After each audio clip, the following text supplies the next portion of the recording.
Olá, bom dia. Eu sou o João Cavalcante, eu sou médico de família e comunidade, eu sou professor do Departamento de Medicina da Universidade Federal de Sergipe e atualmente médico teleregulador do programa de telesaúde. Hoje a gente vai conversar um pouco sobre o tratamento da asma, né, o manejo, as recomendações para o manejo da asma.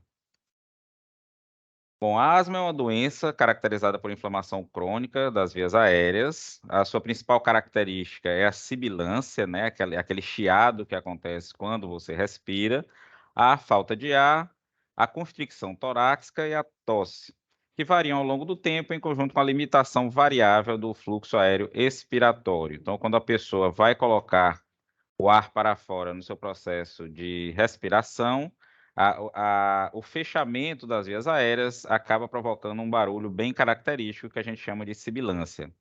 E a importância da gente estar falando aqui sobre o manejo da asma é que houve mudança significativa no manejo da asma nos últimos anos. Epidemiologicamente, a doença se reveste também de importância, porque cerca de 235 milhões de pessoas sofrem com a asma no mundo. É a doença crônica mais comum entre as crianças e é um problema de saúde pública em todos os países. 250 mil pessoas morrem em consequência da asma cada ano no mundo, e no Brasil, 23% das crianças de 6 a 7 anos e 21% dos adolescentes apresentam sintoma de chiado no peito que caracteriza a doença. Alguns fatores de riscos e desencadeantes para a asma, que são importantes para os profissionais de saúde conhecerem, né, para fazer o diagnóstico da doença e para estabelecer a sua educação em saúde com a população que assiste, é a hereditariedade, né, são múltiplos genes com interação entre si com o ambiente que podem gerar um quadro de asma, os alérgenos, como pólen, fungos e ácaros, as infecções por bactérias ou vírus, como rinovírus, o vírus essencial respiratório, coronavírus, os poluentes podem ser desencadeantes da asma também, entram no seu fator de risco, como cigarro, gases, material particulado, e aí vai ter uma importância grande a gente fazer uma história ocupacional desses pacientes, se eles estão tendo acesso, se eles estão tendo contato com algum desses poluentes no trabalho. Fármacos como ácido acetil salicílico, os anti-inflamatórios, os beta-bloqueadores e medicamentos para hipertensão, como os inibidores da enzima de conversão da angiotensina, fatores hormonais, como menstruação e gravidez, fatores emocionais, mudanças climáticas, exercícios físicos e alimentos, todos esses fatores podem ser desencadeantes da asma. Para o diagnóstico, os profissionais devem observar a identificação de sintomas episódicos de obstrução de fluxo aéreo, identificar a obstrução de fluxo aéreo principalmente pela espirometria, que é um exame importante para o diagnóstico da asma, que seja pelo menos parcialmente reversível, né? Esse fluxo, a obstrução do fluxo aéreo seja pelo menos parcialmente reversível, vai fazer parte do nosso diagnóstico da asma. Além disso, a importância do diagnóstico diferencial para a gente excluir diagnósticos alternativos. Na anamnese, nós vamos identificar sintomas de dispneia, tosse, sibilância, aperto no peito, né, que é a constricção torácica, ou desconforto torácico. Melhora com broncodilatadores ou corticoides. Então, se a gente entra com essas medicações, se os sintomas melhoram, é importante a gente fazer esse questionamento para os pacientes na anamnese. A exposição aos desencadeantes que a gente acabou de mostrar para vocês, e lembrar que a criança, às vezes, não tem consciência da falta de ar e vai exigir uma observação dos pais, observar alguma mudança nos parâmetros respiratórios da criança, papel dos seus cuidadores. No exame físico, a gente vai incluir a inspeção do tórax, a ausculta pulmonar, para identificar se há a sibilância, né, o ruído característico, a observação do esforço respiratório, a utilização de musculatura acessória para respirar, a contagem da frequência respiratória, a observação de sinais de cianose, o escurecimento da pele pela falta do oxigênio, pela dificuldade respiratória, a ausculta cardíaca e a avaliação da frequência cardíaca também vão ser importantes no nosso exame físico. Lembrar que no período entre as crises de asma, o exame físico é completamente normal, né, então não vai afastar a possibilidade da doença, se no histórico a gente colhe né? História de sibilância. Se a gente fizer o exame físico for normal, a gente pode estar no período entre crises. Os sibilos são predominantemente expiratórios e bilaterais nas crises. As manobras de expiração forçada podem expor essa sibilância e a sibilância pode estar ausente em crises muito leves ou em crises muito graves, quando o volume de ar no pulmão acaba muito diminuído nas crises muito graves, né, um sinal de gravidade, que é o chamado pulmão silencioso.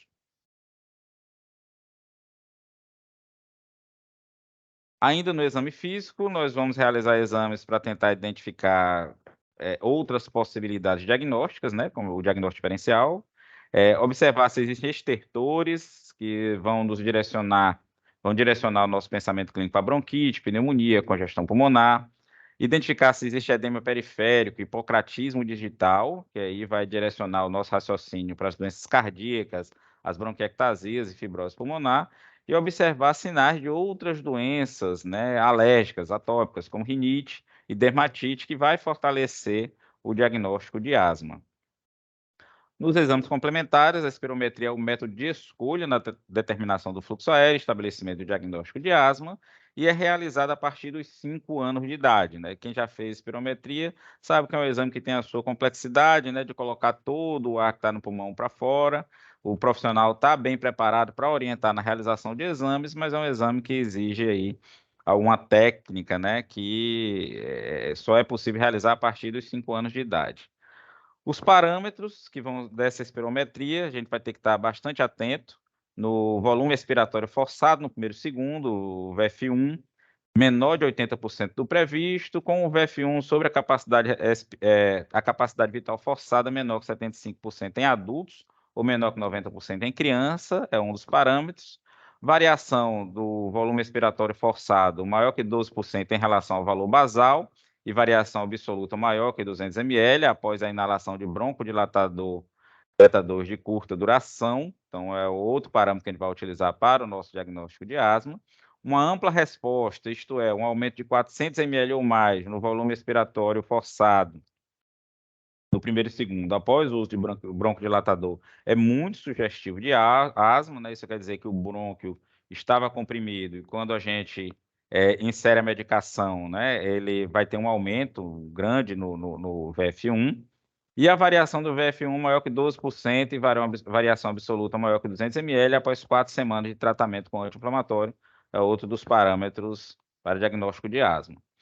Então, no fluxograma, se o paciente tem sintomas respiratórios, nós vamos identificar se eles são sintomas típicos da asma, com a sibilância característica da doença, né? Se sim, nós vamos realizar a anamnese e exame físico direcionado para a asma, se não, a gente vai considerar um diagnóstico alternativo, né? Realizar os exames no nosso raciocínio clínico, a gente vai considerar uma avaliação de um diagnóstico alternativo. Se tivesse característica de asma, a anamnese de exame clínico direcionado para a asma, suspeita confirmada, se sim, realizar a espirometria como teste diagnóstico e o resultado e questionar se o resultado confirma o diagnóstico da asma, se sim, iniciar o tratamento para a asma, né? Se a suspeita não for confirmada, investigar diagnósticos alternativos. Se a espirometria também não confirmar o diagnóstico de asma, a gente pode repetir em outra consulta ou realizar testes complementares para confirmar o diagnóstico.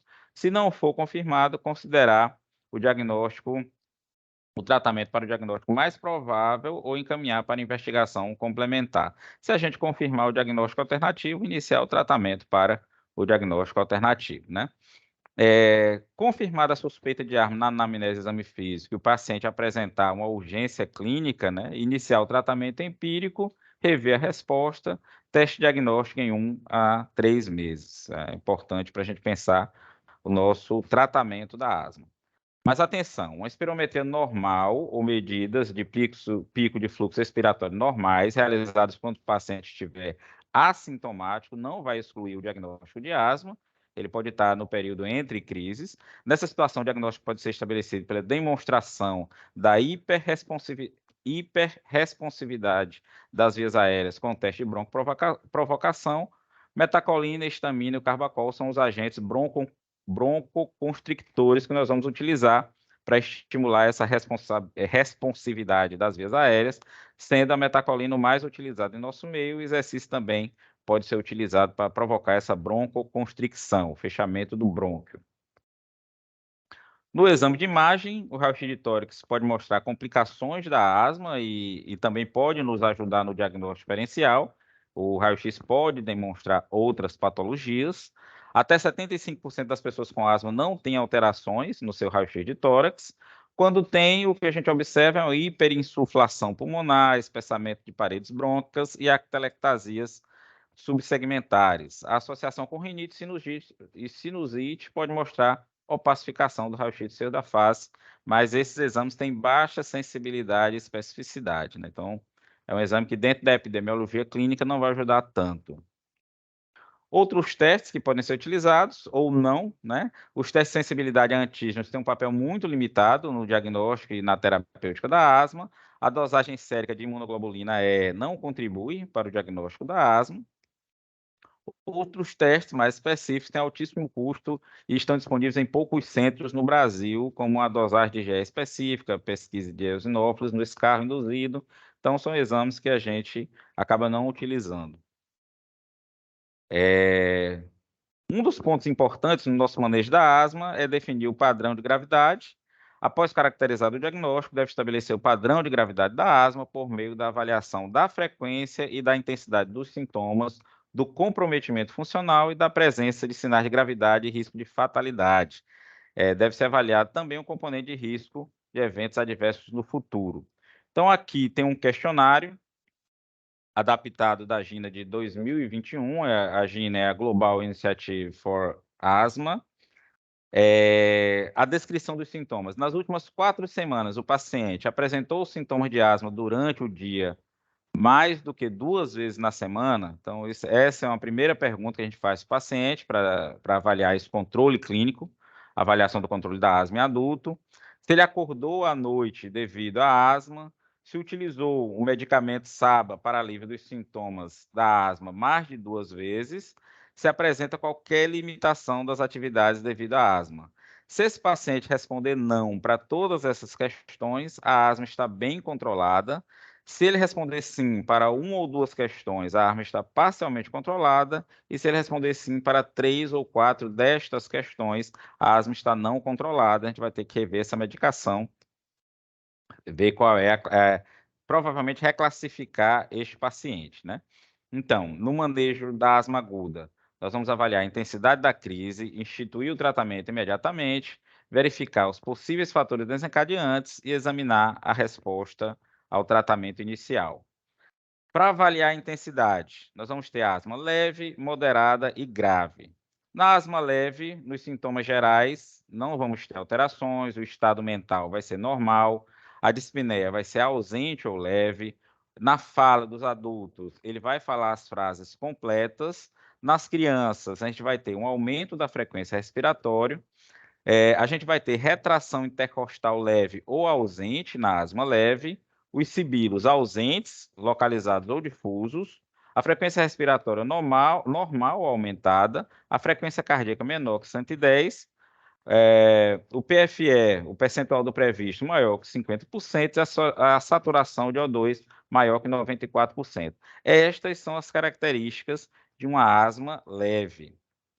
Na asma moderada, nos sintomas gerais, nós não vamos ter alteração, o estado mental vai ser normal, a dispneia já é moderada, isso já afeta a fala dos adultos, porque ele não vai conseguir terminar uma frase sem tentar respirar. As crianças, elas vão ter choro curto, já vão apresentar retração subcostal ou do esternocleidomastoide, já acentuada por causa da dificuldade respiratória moderada. Os sibilos vão ser localizados ou difusos, a frequência respiratória vai estar aumentada, a frequência cardíaca vai estar entre 110 e 140. O pico de fluxo respiratório vai ser 30 a 50% do previsto e a saturação de O2 vai ser entre 92 e 94%. A crise grave, nos sintomas gerais, nós vamos ter cianose, sudorese e exaustão. O estado mental começa a apresentar agitação, confusão e sonolência. A dispneia é grave. Na fala dos adultos, eles vão se comunicar por monossílabos, pela dificuldade respiratória. As crianças começam a apresentar dificuldade de alimentação na crise grave.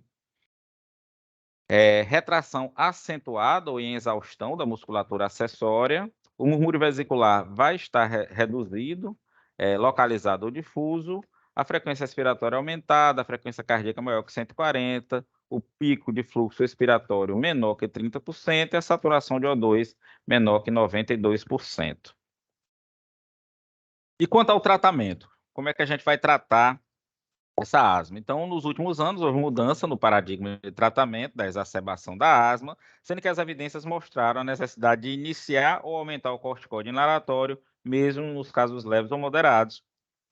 O uso isolado de broncodilatadores, agonista beta-2 inalatórios de ação curta, se associa a piores desfechos. Então, os corticoides, eles vão ter um papel muito importante no tratamento da asma, mesmo na asma leve. Foram algumas das mudanças que aconteceram nos últimos anos. Todo paciente deve andar com um plano de ação, um broncodilatador e um corticoide inalatório, né? O plano de ação orienta o paciente em relação ao que precisa fazer numa crise, o broncodilatador vai abrir os brônquios e o corticoide inalatório vai desinflamar os brônquios, favorecendo aí a melhora desse paciente no seu tratamento. A gente utiliza muito o que é produzido na GINA, essa iniciativa global para a asma, né? A GINA recomenda o uso combinado de broncodilatador de curta ação, chamamos de SABA, mais o corticoide inalatório. O corticoide inalatório separado, tomado imediatamente ou após o SABA, ou em combinação em inaladores, né? Os inaladores podem combinar as duas substâncias nos momentos de exacerbação da asma para adultos e adolescentes, quando a combinação corticoide-formoterol não está disponível, não está acessível. O corticoide inalatório mais formoterol, que é o broncodilatador de longa duração, chamamos de LABA, continua sendo a abordagem de tratamento preferencial para adultos e adolescentes, conforme necessário, nas crises ou como terapia de manutenção. Então, o corticoide inalatório mais o formoterol é a abordagem de tratamento preferencial da asma, segundo a GINA de 2023, essa iniciativa global para a asma, né? Quais são os pilares do tratamento, então, né? O corticoide inalatório, que atua desinflamando as vias respiratórias, é uma medicação de controle de uso contínuo, como a budesonida, a beclometasona. A gente vai estabelecer se a dose é baixa, média ou alta, mais o broncodilatador, que é uma medicação de resgate sintomática de curta ação, é o SABA, como, por exemplo, salbutamol, e de longa ação, LABA, como, por exemplo, o formoterol. O tratamento da asma é realizado através de um manejo medicamentoso sequencial determinado pela resposta clínica ao tratamento. Os pacientes que alcançam o controle satisfatório devem manter o tratamento no estágio com a menor dose do medicamento que controla os sintomas das suas doenças. O tratamento da asma abrange o controle dos sintomas, minimização dos riscos de futuras exacerbações e da limitação irreversível do fluxo aéreo. Aqui as doses baixa, média e alta dos medicamentos, né, do corticoide inalatório para adultos e adolescentes com 12 anos ou mais. A beclometasona, a dose baixa, 200 a 500 microgramas por dia, intervalo de 12 horas entre as doses. A dose média de 500 a 1.000 microgramas e a dose alta maior do que 1.000 microgramas. A beclometasona em combinação com o formoterol, que tem o nome comercial Foster, é o pó seco ou spray de partículas extras finas. A dose baixa é de 100 a 200 microgramas, a dose média de 200 a 400 e a dose alta maior que 400, né, com intervalo de 12 horas entre as doses. A budesonida, a dose baixa de 200 a 400, a dose média de 400 a 800 e a dose alta acima de 800. E a associação do corticoide inalatório com o LABA, formoterol, mais budesonida, de 6 microgramas e 200 microgramas de budesonida. A dose inicial, 12 a 24 microgramas dia, a dose máxima de 72 microgramas dia. E o formoterol com a beclometasona, a dose inicial de 12 a 24 microgramas dias e a dose máxima de 48 microgramas dias com a dose do formoterol, intervalo de 12 a 24 horas entre as doses. Então, vamos lá. No tratamento da asma leve, no estágio 1, sintomas menos de 2 vezes por mês, sem fatores de risco para exacerbação, como a gente viu nos primeiros slides, os fatores de risco. Na primeira linha, sob demanda, o corticoide inalatório em dose baixa mais o formoterol, e a segunda linha, sob demanda, o corticoide inalatório em dose baixa mais o SABA. No estágio 2, sintomas 2 vezes por mês ou mais, mas menos que uma vez ao dia. Na primeira linha, sob demanda, o corticoide inalatório mais o formoterol e, na segunda linha, fixo, o corticoide inalatório em dose baixa, mais, sob demanda, o SABA mais o corticoide inalatório. Só recordando, pessoal, aqui os pilares do tratamento, né? O broncodilatador de curta duração, SABA, como o salbutamol, e de longa duração, LABA, como o formoterol. E aqui o corticoide inalatório pode ser a budesonida, a becametasona, nas doses que a gente viu nos slides subsequentes. Na asma moderada, no estágio 3, são sintomas na maioria dos dias ou sintomas noturnos, uma vez por semana. Na primeira linha, fixo, corticoide inalatório em dose baixa, mais o formoterol, e sob demanda, o corticoide inalatório em dose baixa, mais o formoterol também. Então, essa é a primeira linha da asma moderada no estágio 3. Na segunda linha, o corticoide inalatório mais o formoterol, como fixo, e sob demanda, o corticoide inalatório mais o SABA. No estágio 4, sintomas na maioria dos dias, ou despertar, uma vez por semana, ou baixa função pulmonar. Primeira linha, fixo, corticoide inalatório, mais formoterol. Sob demanda, o corticoide em dose baixa, mais formoterol. Então, aqui, na asma moderada, importante papel do corticoide inalatório, formoterol. Dose média na primeira linha, dose baixa aqui, sob demanda, e aqui fixo. Na segunda linha, fixo, corticoide inalatório mais o LABA, e sob demanda, o corticoide inalatório mais o SABA. Na asma grave, aqui é uma asma que a gente vai precisar da atenção do especialista focal. As outras asmas podem ser manejadas no âmbito da atenção primária, logicamente, se a referência ao especialista focal, ao pneumologista, quanto mais a gente puder contar com esse profissional de cuidado, melhor, né? Mas no estágio 5, a gente não tem resposta nas medidas do estágio 4. Na primeira linha, o corticoide inalatório em dose alta, mais formoterol, mais os antagonistas muscarínicos de longa duração, né?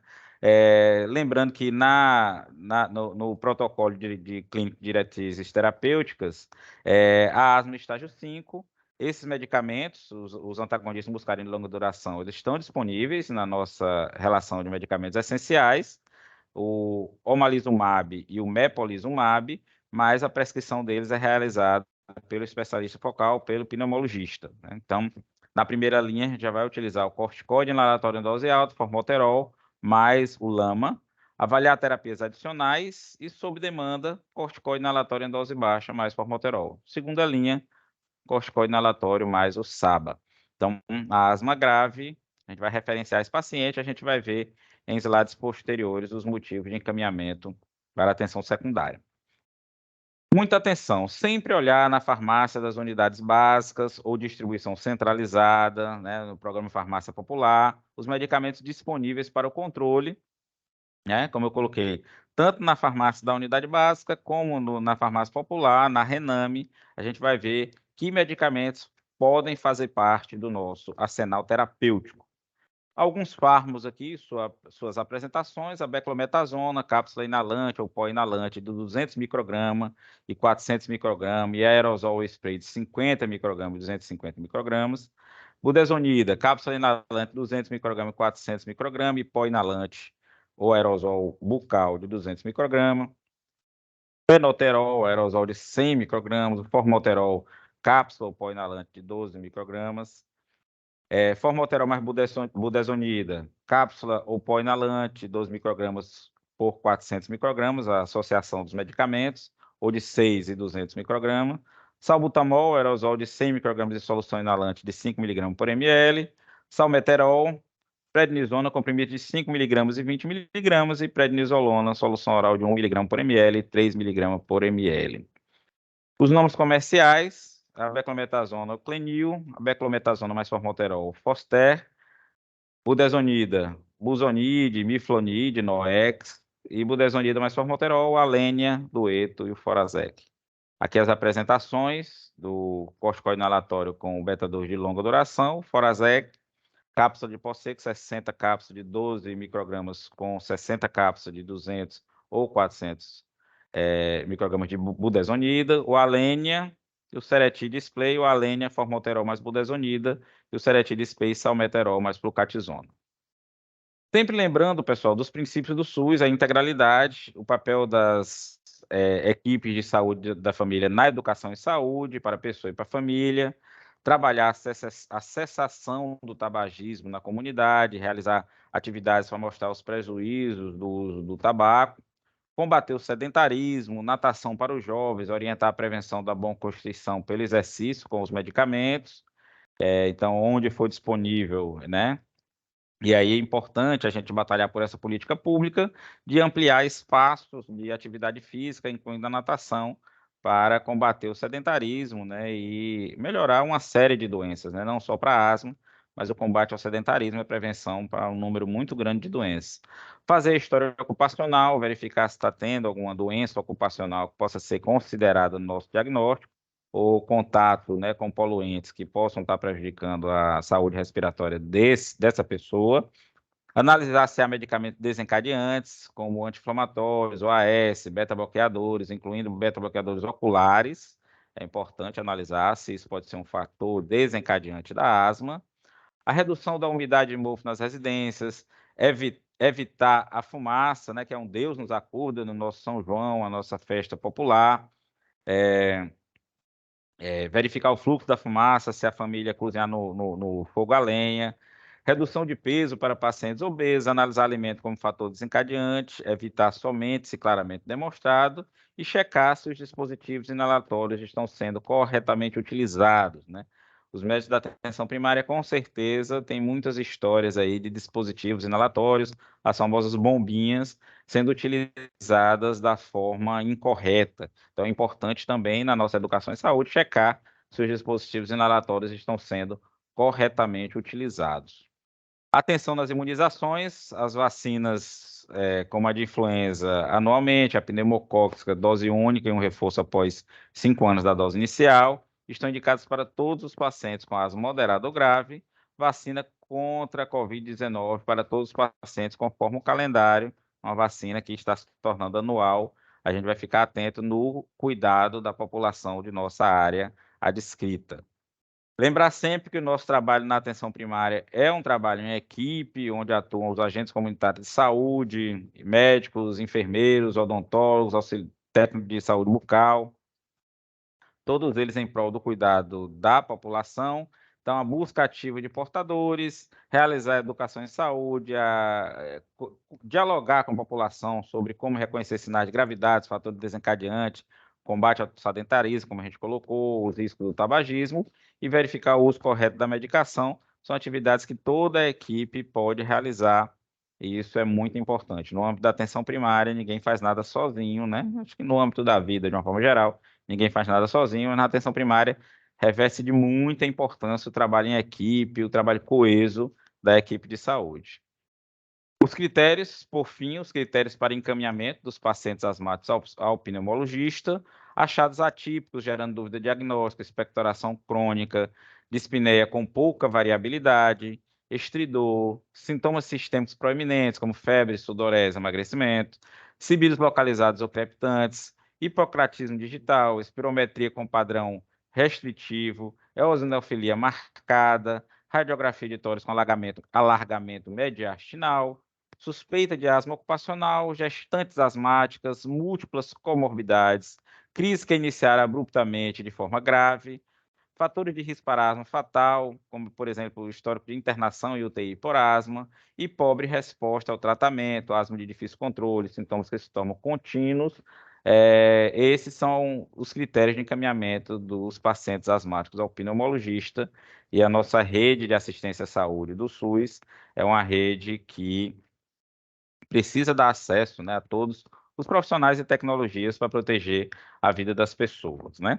Então, a gente espera sempre um trabalho, né, muito atencioso e muito cuidadoso, como sempre acontece nas nossas unidades básicas, com os nossos profissionais se dedicando ao cuidado da população e, na medida em que não seja possível a resolutividade no âmbito da atenção primária, o encaminhamento o mais ágil possível para a atenção secundária, né, para o paciente ter acesso a essa tecnologia para garantir a sua vida, ok? Então, gostaria de agradecer a oportunidade aqui da Funesa e ficamos à disposição aí para outras atividades.